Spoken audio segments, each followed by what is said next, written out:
एक छोटे से गांव में एक गरीब आदमी रहता था जिसका नाम रामू था। रामू बहुत गरीब था। उसके पास कोई नौकरी नहीं थी। वो अपने परिवार का पालन पोषण करने के लिए बहुत मुश्किल से काम करता था। न जाने ये कैसा गांव है। यहाँ पर करने के लिए कोई काम ही नहीं है, और कहीं काम करने जाओ तो लोग दिन के 50 रुपए देते हैं। अरे इतने पैसे में तो दिन भर का राशन भी नहीं आता। अरे अगर यहाँ पर कोई काम नहीं है तो शहर जाकर काम ढूंढो ना। शहर में तो लोगों के पास बहुत काम होता है।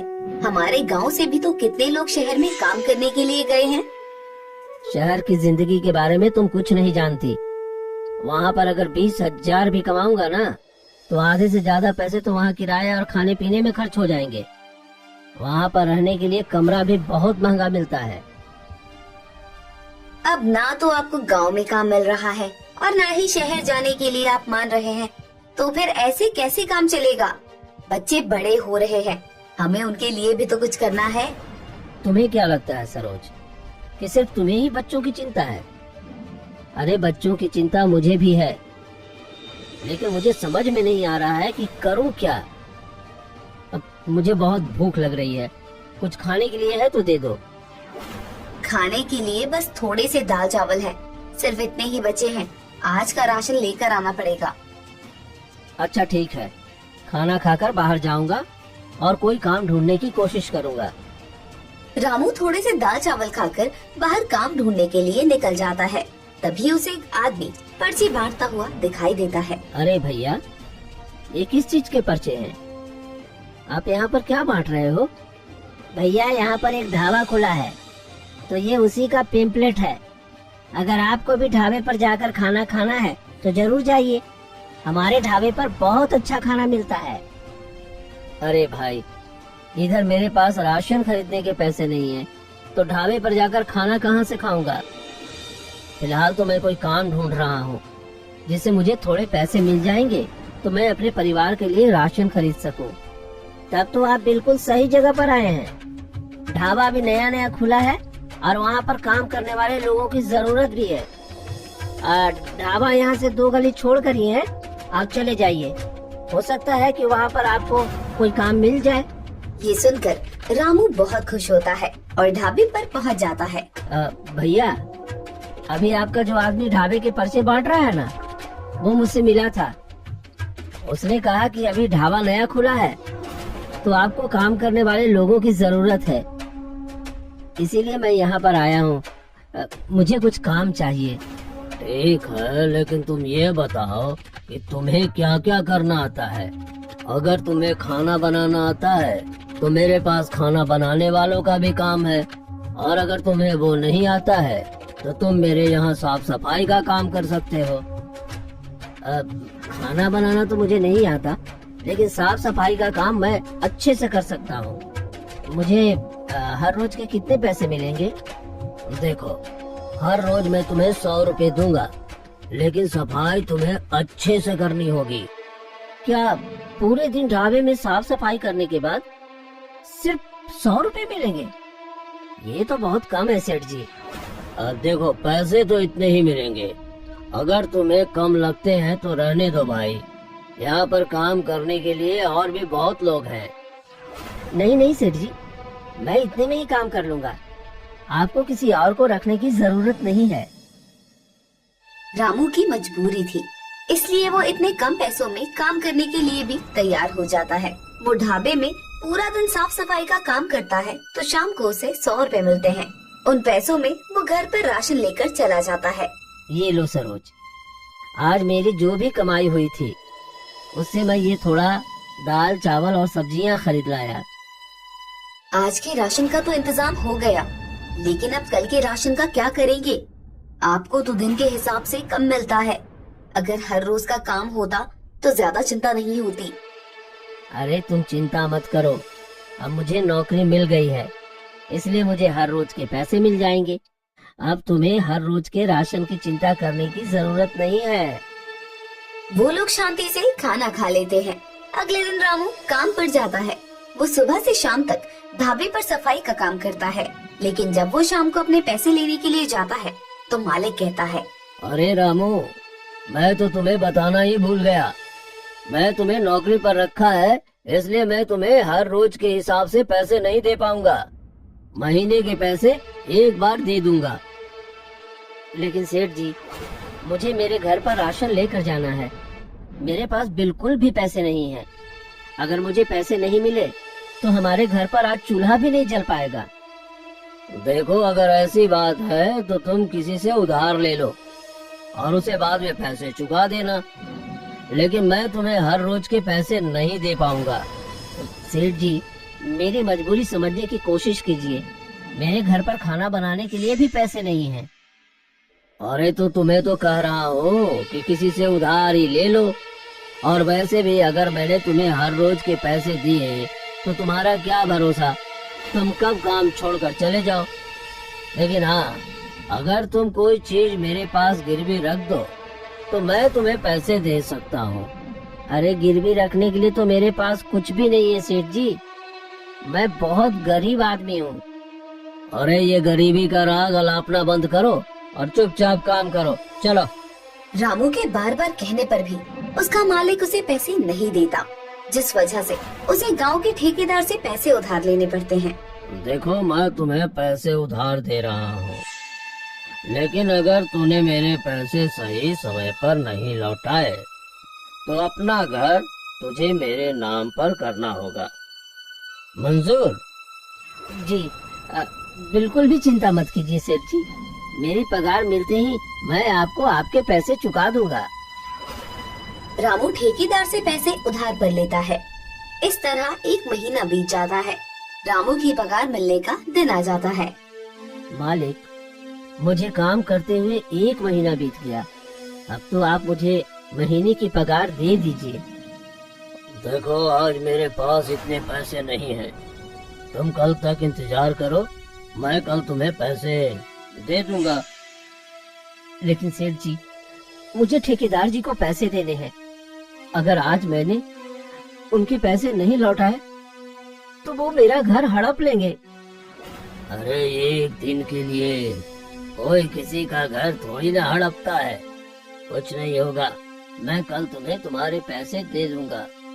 आप मेरे साथ खेल मत खेलिए सेठ जी। आपने कहा था कि महीना पूरे होते ही तुम्हें तुम्हारे पैसे मिल जाएंगे, लेकिन आप तो पैसे देने का नाम ही नहीं ले रहे हैं। सुबह से ढाबे में इतने लोग खाना खा कर गए हैं और आप कह रहे हैं कि आपके पास पैसे नहीं हैं। तेरी हिम्मत कैसे हुई मुझसे इस तरह से बात करने की?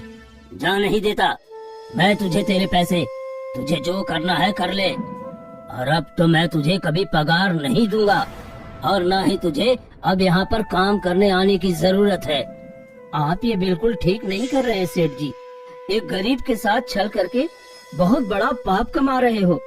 भगवान आपको इसकी सजा जरूर देंगे। अरे चल निकल यहाँ से। बड़ा आया है मुझे यहाँ भगवान की धमकी देने वाला। गगन रामू को धक्के मारकर वहाँ से निकाल देता है और तभी थोड़ी देर बाद ठेकेदार का आदमी रामू के घर आता है। याद है ना रामू, क्या तुझे सेठ जी के पैसे देने हैं? सेठ जी ने तुझे याद दिलाने के लिए मुझे भेजा है। हाँ, मैं जानता हूँ मुन्ना। सेठ जी को कहना कि मैं रात तक उनके पैसे लेकर आऊंगा। ठीक है, लेकिन रात तक पैसे लेकर आ जाना, वरना तुम्हें पता है ना तुम्हारा घर तुम्हारे हाथों से चला जाएगा।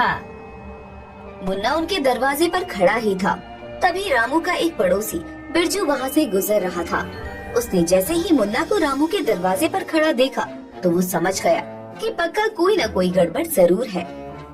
अरे ये तो ठेकेदार का आदमी है, लेकिन ये रामू के घर पर क्या कर रहा है?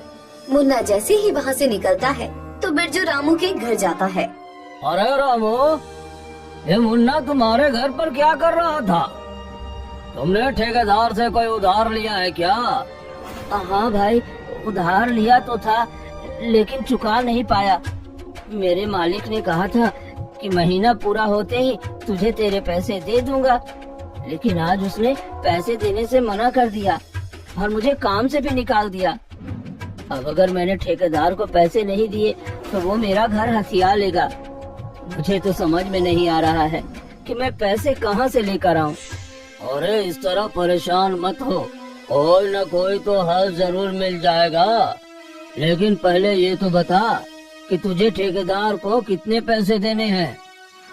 पैसे ज्यादा तो नहीं, लेकिन 3,000 देने हैं, मगर मेरे पास उतने भी नहीं है और मेरी गरीबी की वजह से कोई मुझे उधार देने को भी तैयार नहीं है। हर किसी को यही लगता है कि अगर मैं उनसे पैसे उधार लिए तो वो फिर कभी वापस नहीं करूँगा। इस चक्कर में कोई मुझे उधार भी नहीं दे रहा। अरे कोई बात नहीं रामू, मेरे पास कुछ पैसे हैं, मैं तुझे पैसे दे देता हूँ, वरना इतने से पैसों की वजह से तेरे हाथ से तेरा घर चला जाएगा और ठेकेदार तो है ही लोगों की मजबूरी का फायदा उठाने वाला, वरना 3,000 रुपए के ऊपर कोई किसी का घर नहीं हथियाता। रामू का पड़ोसी बिरजू उसे पैसे ला कर देता है। रामू उन पैसों से ठेकेदार का उधार चुका देता है और बिरजू के घर जाकर उसका बहुत बहुत धन्यवाद करता है। बिरजू भाई, अगर आज तूने मेरी मदद नहीं की होती तो मेरा घर मेरे हाथों से चला जाता। पता नहीं भगवान ने मुझे इतना मजबूर क्यों बनाया है। एक तो मुझे कहीं काम नहीं मिलता, ऊपर से जहाँ काम मिलता है वहाँ पर लोग ऐसे छल करते हैं। मैं कैसे अपने परिवार का गुजारा करूँ, मुझे कुछ समझ में नहीं आ रहा।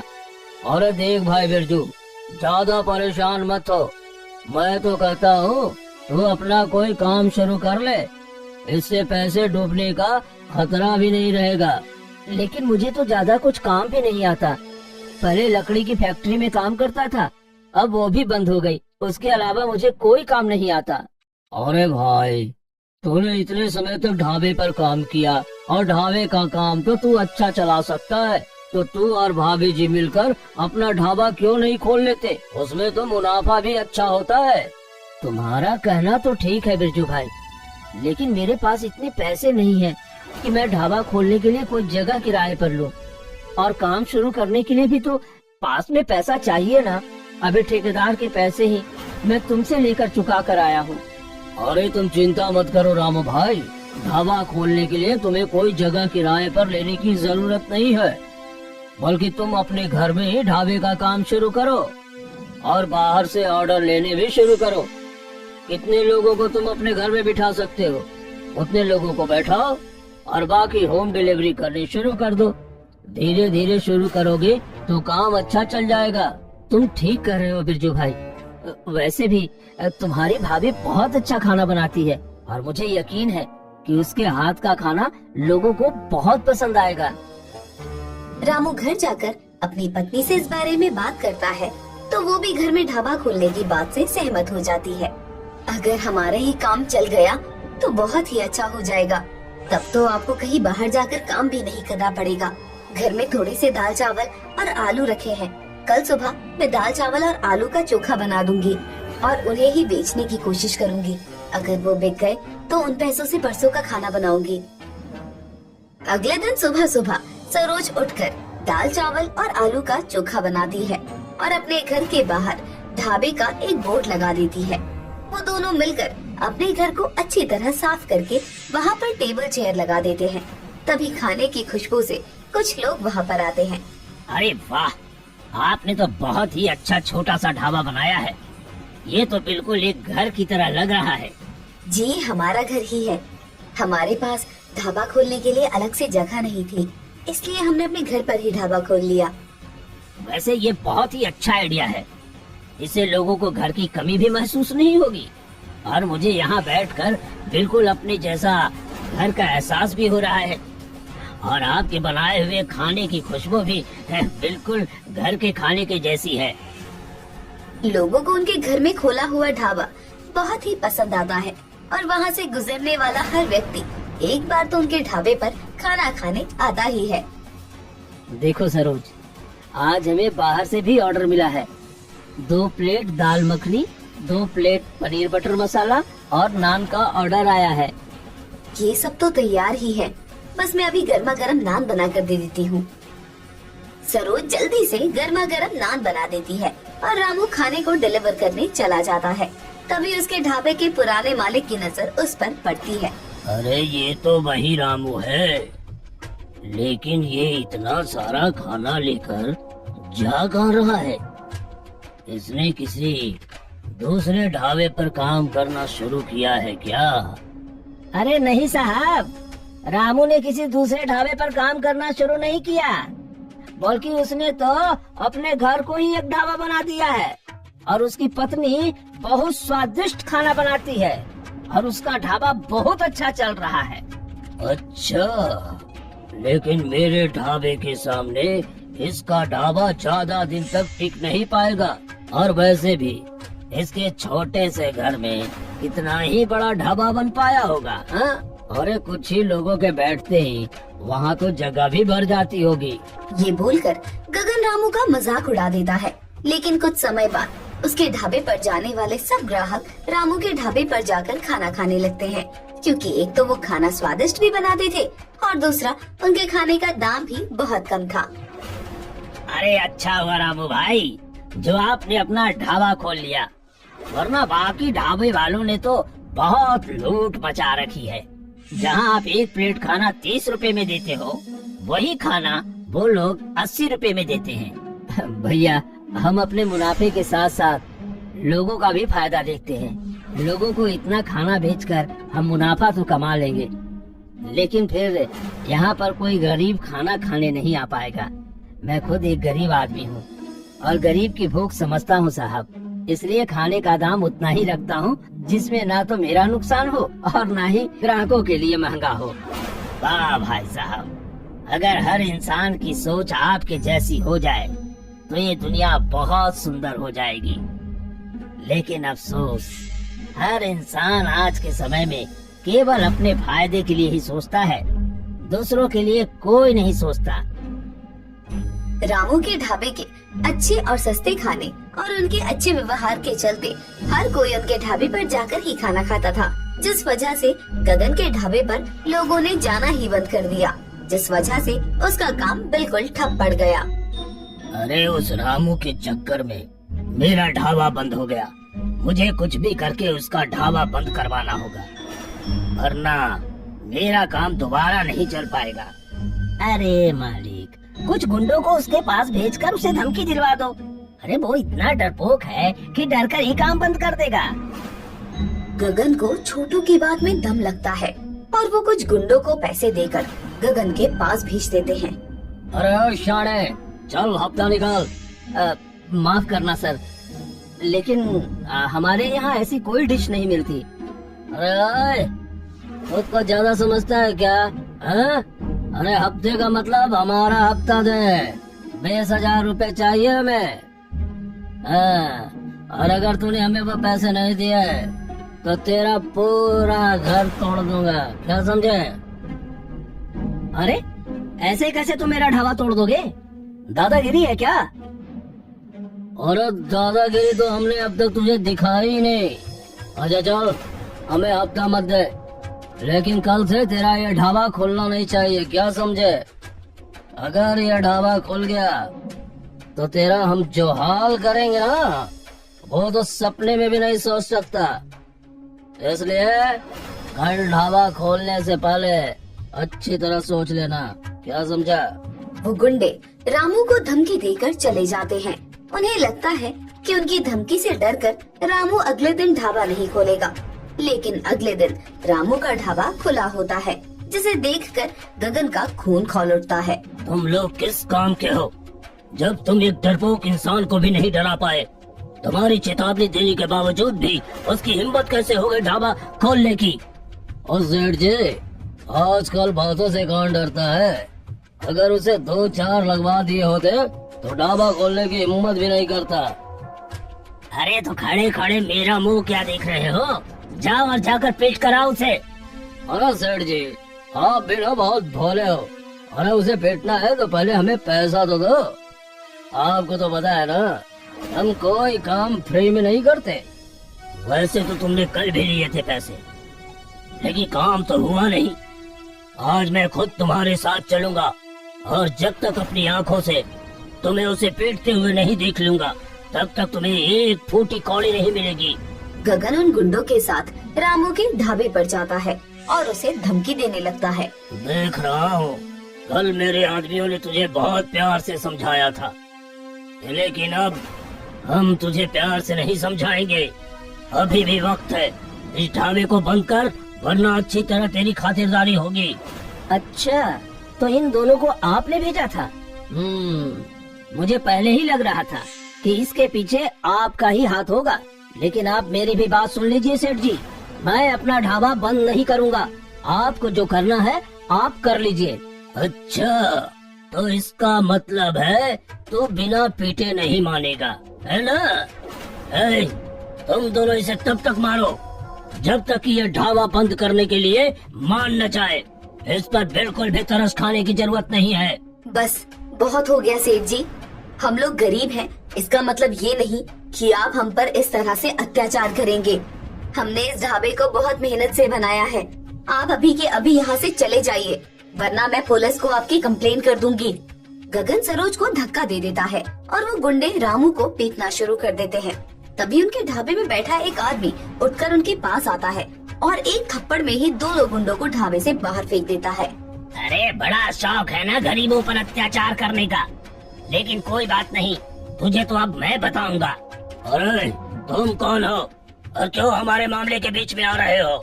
मैं एक पुलिस ऑफिसर हूँ और हर रोज यहाँ खाने के लिए आता हूँ। अब मैं तुम्हें बताऊंगा कि दादागिरी किसे कहते हैं। वो आदमी पुलिस ऑफिसर था। वो गगन को रंगे हाथों पकड़ता है और उसे जेल में डाल देता है। गगन को उसके किए की सजा मिलती है और रामू का ढाबा अपने गांव के साथ साथ आसपास के सभी गांव में गरीबों के ढाबे के नाम से मशहूर हो जाता है। और कुछ सालों बाद वो अलग अलग शहरों में अपने ढाबे की ब्रांच खोलता है और पूरे देश में गरीब ढाबे वाले के नाम से जाना जाने लगता है।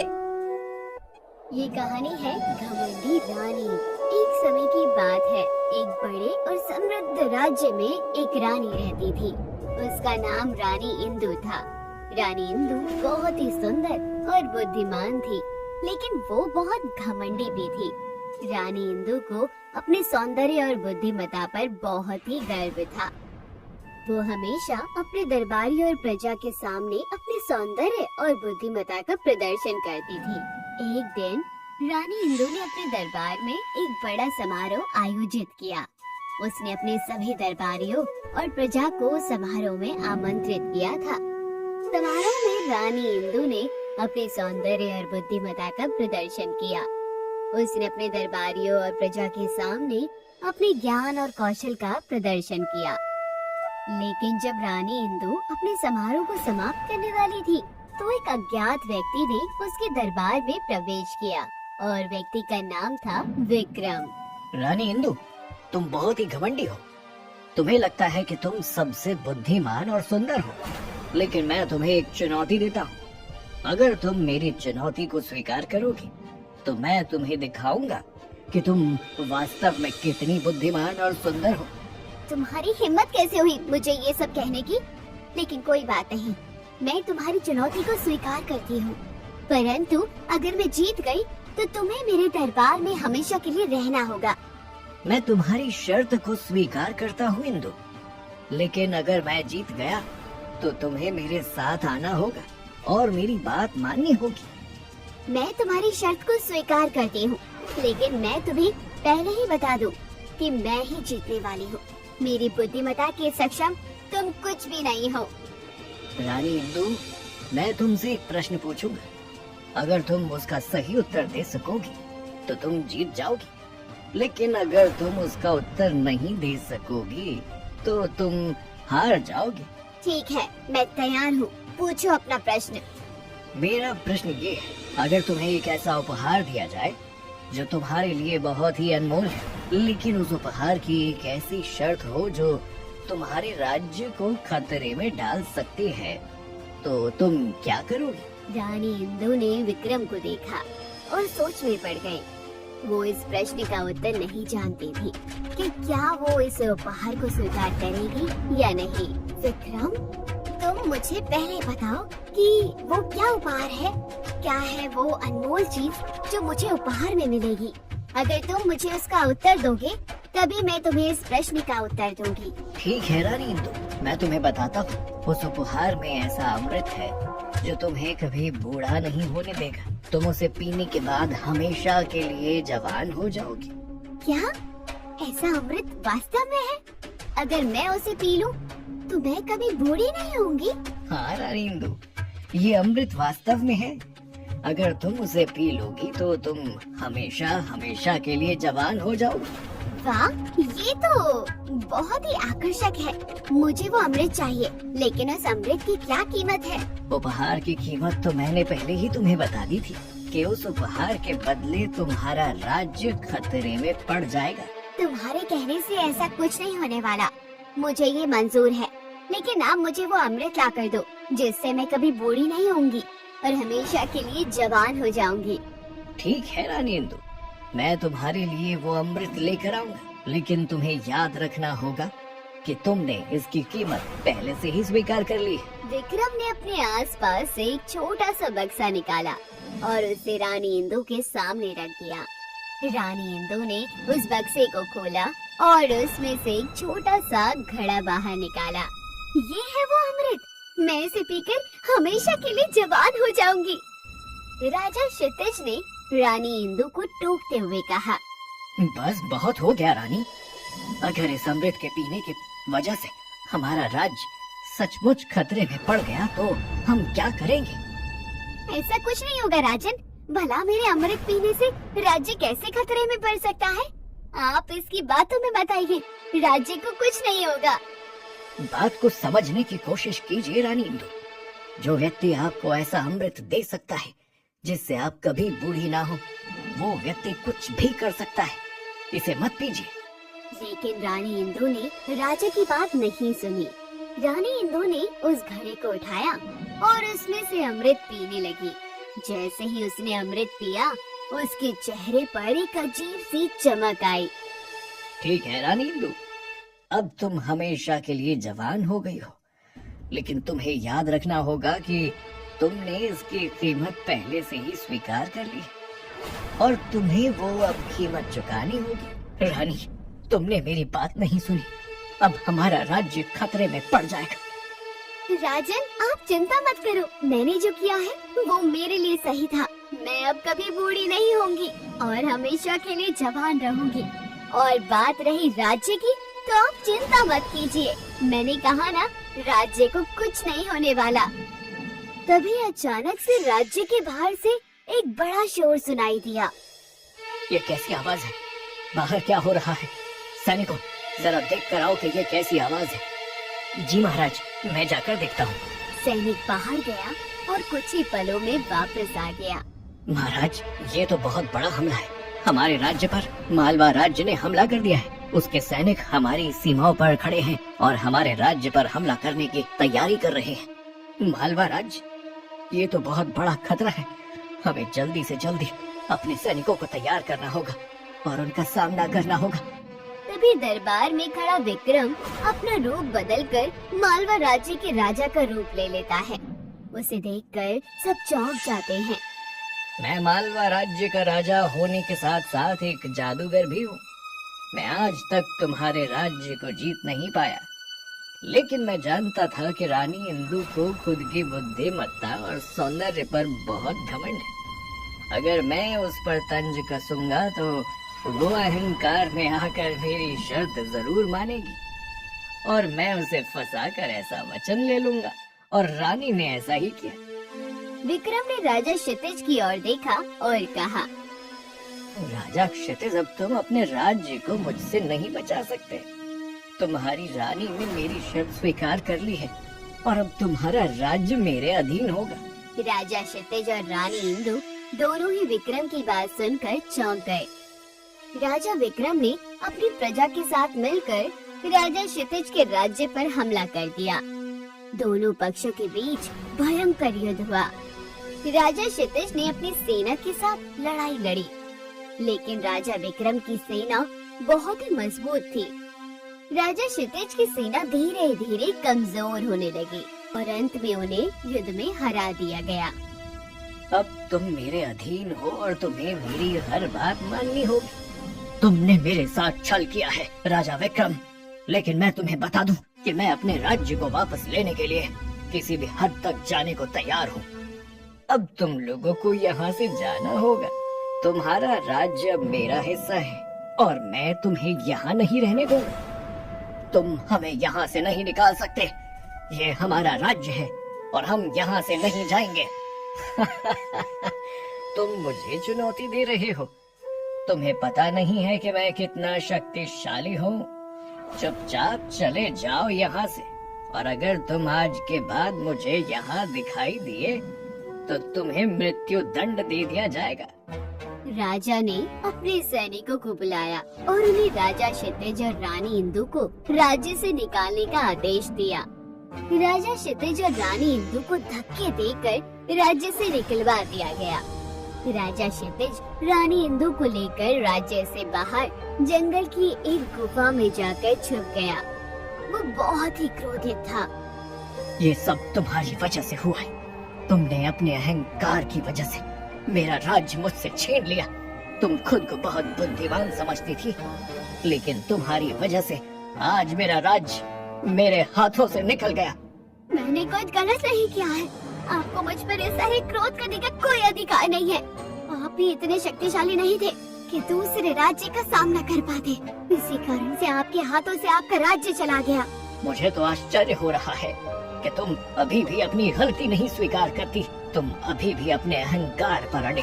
तुम्हारी बातें सुनकर मुझे लगता है कि तुम कभी भी अपनी गलती नहीं मानोगी। तुम्हारा अहंकार तुम्हें कभी भी सही रास्ते पर नहीं लेकर आएगा। तभी गुफा के बाहर से एक आवाज आई।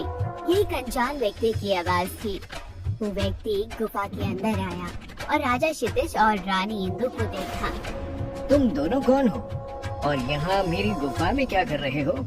हम राजा क्षितिज और रानी इंदु हैं। हम अपने राज्य से निकाले गए। राजा विक्रम ने धोखा करके हमारे राज्य को हथिया लिया है और कहा है कि अगर हम राज्य के आसपास भी दिखे तो वह हमें मृत्यु दंड दे देगा।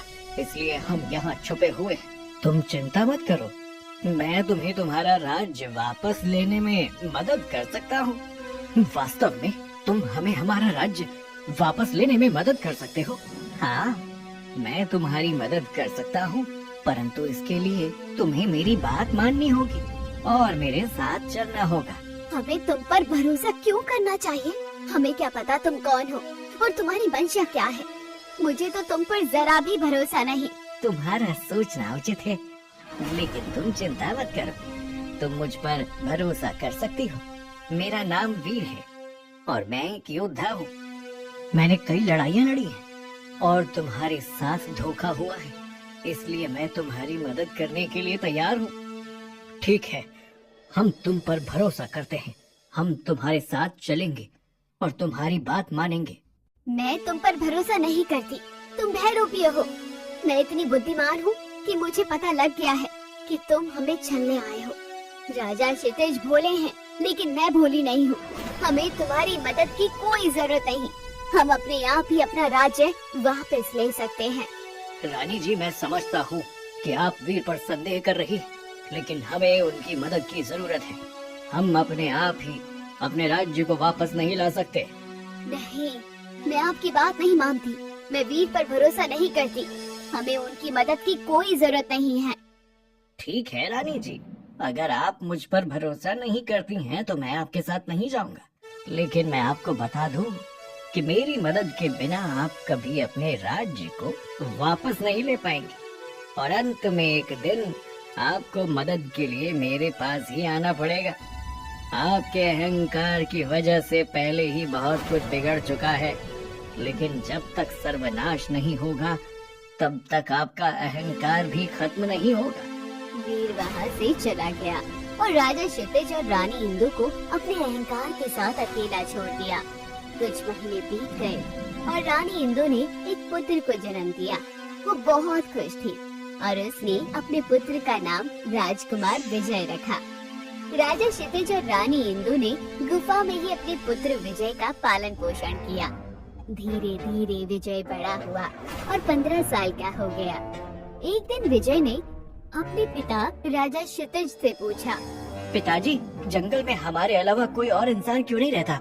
हम यहाँ अकेले क्यों रहते हैं? बेटा, तुम्हें ये बात नहीं पता है कि हम क्यों यहाँ पर रहते हैं। हमारा राज्य विक्रम ने छीन लिया था और हमें यहाँ पर जंगल में रहना पड़ा। राजा विक्रम? वो कौन है? और उन्होंने हमारा राज्य हमसे छीन लिया था। कैसा राज्य पिताजी? मैं कुछ समझा नहीं। राजा विक्रम हमारे पड़ोसी राज्य का राजा था। वो बहुत ही शक्तिशाली और क्रूर है। उसने बहुत साल पहले हमसे हमारा राज्य छीन लिया था और उसके बाद अपनी जान बचाने के लिए यहाँ पर जंगल में हमें छिप कर रहना पड़ा। पिताजी, ये तो बहुत ही गलत हुआ। मैं उस राजा विक्रम को हराना चाहता हूँ और हमारा राज्य वापस लेना चाहता हूँ। बेटा, ये बहुत मुश्किल काम है। राजा विक्रम बहुत शक्तिशाली है और उसके पास बहुत सारे सैनिक हैं, लेकिन मुझे तुम पर भरोसा है। तुम एक ना एक दिन हमारे राज्य को वापस जरूर लेकर रहोगे। समय बीतता है और विजय 20 वर्ष का हो जाता है। वो हर रोज अपने पिता के साथ मिलकर तलवारबाजी का अभ्यास करता है। जब वो 20 वर्ष का हो जाता है तो एक दिन अपने पिता से कहता है, पिताजी, अब मैं राजा विक्रम का सामना करने के लिए तैयार हूँ। मैं आज के आज ही उससे युद्ध करने के लिए जाऊंगा और अपने राज्य को उससे वापस लूंगा। बेटा, तुम अकेले उसकी प्रजा का सामना नहीं कर सकते। तुम्हें उनके साथ लड़ने के लिए एक सेना की जरूरत होगी और इस वक्त हमारे पास राजा विक्रम की सेना से लड़ने के लिए कोई भी सेना नहीं है। नहीं, मेरे पुत्र को किसी सेना की जरूरत नहीं है। ये मेरा पुत्र है और अकेले ही राजा विक्रम की प्रजा का सामना कर सकता है। आप मेरे पुत्र को कम में आंकने की भूल मत कीजिए। माँ, आप ठीक कह रही हैं। मैं अकेले ही राजा विक्रम की प्रजा का सामना करूंगा और अपने राज्य को वापस लूंगा। बेटा, तुम अपनी माँ की बातों में मत आओ। बस वो अपने अहंकार की सुन रही है। तुम उसकी बातों पर ध्यान न देना। अपने दिमाग से सोचो। तुम वहाँ पर जाओगी तो तुम्हारी जान को खतरा हो सकता है। विजय अपने पिता की बातों को अनसुना कर देता है और राजा विक्रम की प्रजा का सामना करने के लिए तैयार हो जाता है। वो अपनी तलवार लेकर निकल पड़ता है और राजा विक्रम के राज्य की ओर बढ़ने लगता है। रानी, मुझे लगता है कि हमें विक्रम को रोकना चाहिए। वो अकेले राजा विक्रम की प्रजा का सामना नहीं कर सकता।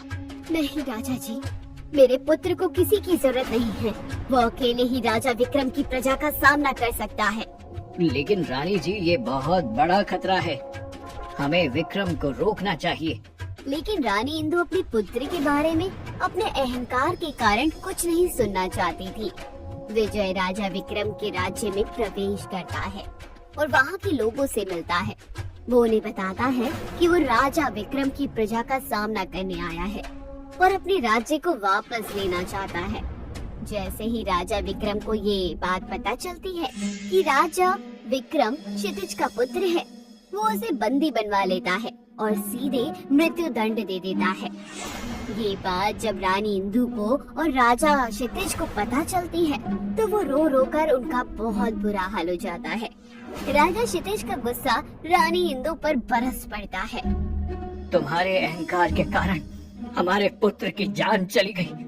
तुमने मेरी बात को नहीं सुना। तुमने विजय को नहीं रोका। तुम्हारी वजह से हमारे पुत्र की जान चली गई।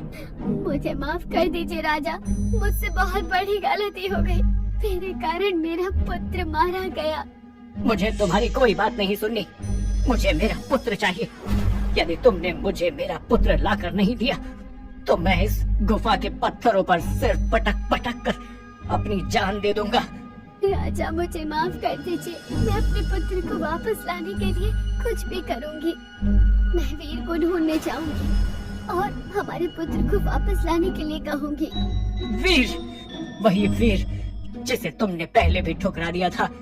वही वीर जिसने पहले तुम्हें चेतावनी दी थी कि तुम्हें अपने अहंकार को छोड़ देना चाहिए। हाँ राजा, वही वीर। मैं उसे ढूंढने जाऊंगी और उसे हमारे पुत्र को वापस लाने के लिए कहूंगी। जिस प्रकार तुमने वीर को अहंकार दिखाया था, मुझे नहीं लगता कि वो तुम्हें क्षमा करेगा।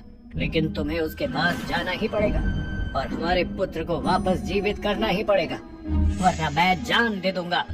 रानी इंदु राजा क्षितिज की बात सुनकर जंगल में वीर को ढूंढते हुए जाती है। कुछ दिनों बाद उसे वीर एक गुफा में मिलता है और वो उससे क्षमा मांगती है और उसे सारी बात बताकर उससे मदद मांगती है। रानी इंदु, तुमने मुझे बहुत दुख पहुंचाया था, लेकिन मैं फिर भी तुम्हारी मदद करने के लिए तैयार हूँ। लेकिन मुझे वादा करो कि तुम अपने अहंकार को छोड़ दोगी। वीर, मैं तुम्हें वादा करती हूँ कि मैं अपने अहंकार को छोड़ दूंगी। मैं तुम्हारी मदद के लिए कुछ भी करूँगी। रानी इंदु वीर के साथ राजा विक्रम के राजमहल में जाती है और कहती है, तुमने मेरे पुत्र को किस प्रकार मारा? तुम्हारी हिम्मत कैसे हुई? मैंने तो तुम्हें पहले ही कहा था कि इस राज्य के आसपास भी दिखाई दिए तो सीधा मृत्युदंड दे दिया जाएगा। तुम्हारे पुत्र ने मेरी बात नहीं मानी और इसीलिए उसे मृत्युदंड देना पड़ा। तुमने जादू भरे छल से इनके राज्य को हड़पा और इनके पुत्र को भी मार दिया। जिस तरह तुमने जादू करके ये सब किया, अब वही जादू तुम्हारा अंत करेगा। तुम्हें लगता है कि तुम मुझे हरा सकते हो? मैं तुम्हें बता दूं कि मेरे पास बहुत शक्तिशाली जादू है और तुम्हें आसानी से हरा सकता हूँ। हम देखेंगे कि कौन किसे हराता है। तुम्हें भी अपनी जादुई शक्तियों पर बहुत अहंकार है। अब तुम्हारी इन जादुई शक्तियों का अहंकार तुम्हारा अंत करेगा। राजा विक्रम अपनी जादुई शक्तियों से उन दोनों पर हमला करता है, लेकिन वीर अपनी जादुई शक्ति से अपने और रानी इंदु के सामने बहुत बड़ा दर्पण प्रकट कर देता है। जैसे ही राजा विक्रम की जादुई शक्तियाँ दर्पण से टकराती हैं, वो दर्पण उन शक्तियों को वापस राजा विक्रम और उनकी सेना पर ही हमला करने के लिए मजबूर कर देता है। राजा विक्रम और उसकी सेना दर्पण से वापस आने वाली जादुई शक्तियों से घिर जाते हैं और जल्द ही वो सभी नष्ट हो जाते हैं। राजा विक्रम और उसकी सेना के नष्ट होते ही रानी इंदु बहुत खुश होती है, लेकिन अभी उसका पुत्र जीवित नहीं हुआ था। वो वीर से कहती है, तुमने हमें हमारा राज्य तो वापस दिलवा दिया, लेकिन मुझे मेरा पुत्र चाहिए, वरना मेरे पति अपने प्राण त्याग देंगे। आज से 21 वर्ष पहले तुमने जिस अमृत का पान किया था, उसी अमृत से तुम्हारा पुत्र वापस जिंदा हो सकता है, लेकिन उसके लिए मुझे तुम्हारे शरीर से उस अमृत को निकालना होगा। लेकिन कैसे? मुझे क्या करना होगा? तुम्हें अपने प्राण न्योछावर करने होंगे। यही एक तरीका है जिससे तुम्हारा पुत्र वापस जिंदा हो सकता है। रानी इंदु अपने पुत्र के बारे में सोचकर इसके लिए तैयार हो जाती है। वो वीर से कहती है, ठीक है, मैं तैयार हूँ। मेरे पुत्र को वापस जिंदा करने के लिए मैं अपने प्राण न्योछावर करने के लिए तैयार हूँ। वीर रानी इंदु की नाभि में तीर मारकर वो अमृत निकाल लेता है और विजय के मृत शरीर पर डालता है। विजय के मृत शरीर में जान आ जाती है और वो जिंदा हो जाता है। अंत में राजा क्षितिज को उनका राज्य तो वापस मिल जाता है और उनका पुत्र भी जीवित हो जाता है। लेकिन यदि रानी इंदु ने अपने अहंकार के कारण ये सब ना किया होता तो आज वो भी जिंदा होती और उनके परिवार को इतने कष्टों का सामना ना करना पड़ता। अंत में रानी को अपने अहंकार की कीमत चुकानी ही पड़ती है। वो अपने अहंकार से अपना ही सर्वनाश कर लेती है। तो दोस्तों, कहानी यहीं खत्म हुई। कहानी कैसी लगी कमेंट बॉक्स में जरूर बताइए। चैनल को अभी तक सब्सक्राइब नहीं किया है तो सब्सक्राइब कर लीजिए।